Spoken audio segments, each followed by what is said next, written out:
The new CEO of FTX is speaking in front of the House to testify about the collapse of crypto, the collapse of FTX, and what he has seen. Let's watch.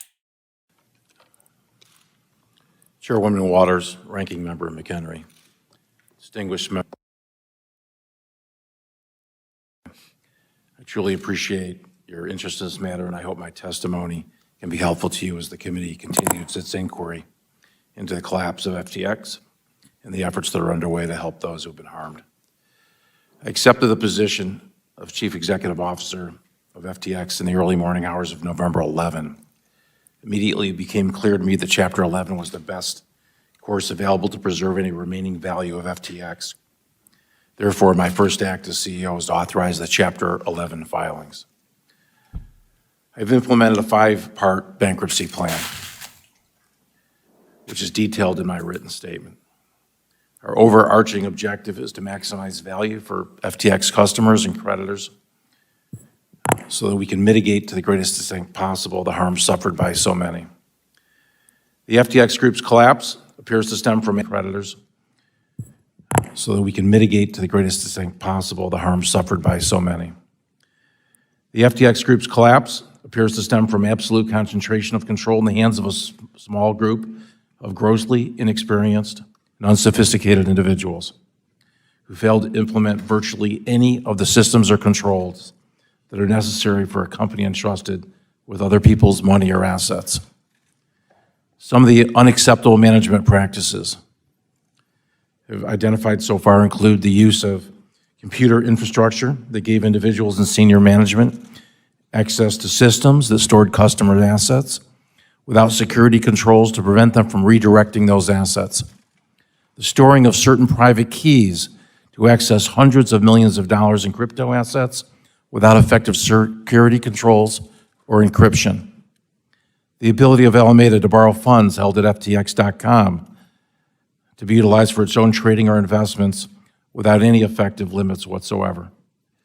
The commingling of assets, the lack of complete documentation for transactions involving nearly 500 separate investments made with FTX Group funds and assets, in the absence of audited or reliable financial statements, the lack of personnel in financial and risk management functions, and the absence of independent governance throughout the FTX Group. A fundamental challenge we face is that we're in many respects starting from near zero in terms of the corporate infrastructure and record keeping that one would expect in a multi-billion-dollar corporation. Still, in just over 4 weeks, we've instituted meaningful steps to gain command and control, and every week we gain a better understanding of what occurred and the path forward, all of which will be shared with interested parties and affected parties throughout the Chapter 11 processes. The scope of our investigation is truly enormous. It involves detailed tracing of money flows and asset transfers from the time of FTX's founding and complex technological efforts to identify and trace crypto assets. We are in the process of collecting and reviewing dozens of terabytes of documents and data, including billions of individual transactions, and we're leveraging sophisticated technology and expertise to identify and trace additional transactions and assets. While many things are unknown at this stage, we're at a very preliminary stage, many questions remain. We know the following. First, customer assets at FTX.com were commingled with assets from the Alameda trading platform. That much is clear. Second, Alameda used client funds to engage in margin trading, which exposed customer funds to massive losses. Third, the FTX Group went on a spending binge in 2021 and 2022, during which $5 billion was spent on a myriad of businesses and investments, many of which may only be worth a fraction of what was paid for them. Fourth, loans and other payments were made to insiders in excess of $1.5 billion. Fifth, Alameda's business model as a market maker required funds to be deployed to various third-party exchanges, which were inherently unsafe and further exacerbated by the limited protections offered in certain of those foreign jurisdictions. I know that resolution of the Chapter 11 process, as well as the investigation into the causes of the FTX Group's collapse, are of keen interest to this committee and to your constituents. Although, there are many who need and deserve answers. There's customers, there's creditors, there's investors, counterparties, employees, and regulators. We're positioning ourselves to provide each of these constituents with answers that they deserve.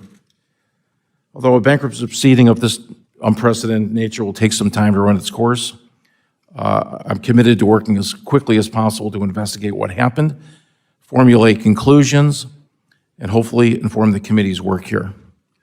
I should note that my ability to comment on certain of the matters today will be inherently limited by the state of FTX's records, ongoing bankruptcy proceedings, and of course the numerous ongoing investigations by the U.S. law enforcement regulators.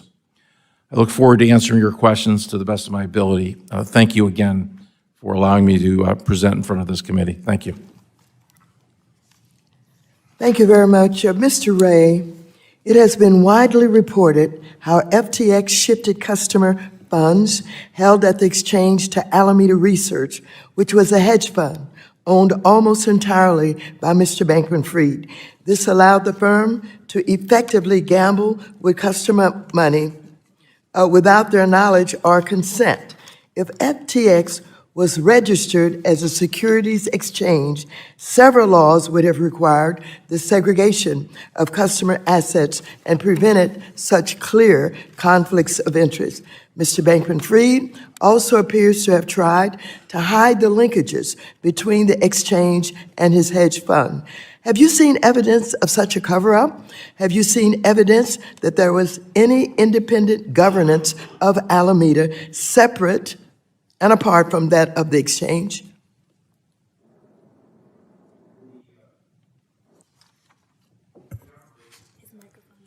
The operations of the XTF group were not segregated. It was really operated as one company. As a result, there's no distinction virtually between the operations of the company and who controlled those operations. Wow, that was horrible. I can't keep watching this, guys. You guys can keep watching it. It's on PBS News. I'm going to upload this video real quick so that some of you can get a little sneak peek of what's going on. But this is horrible. It's hard to even listen to.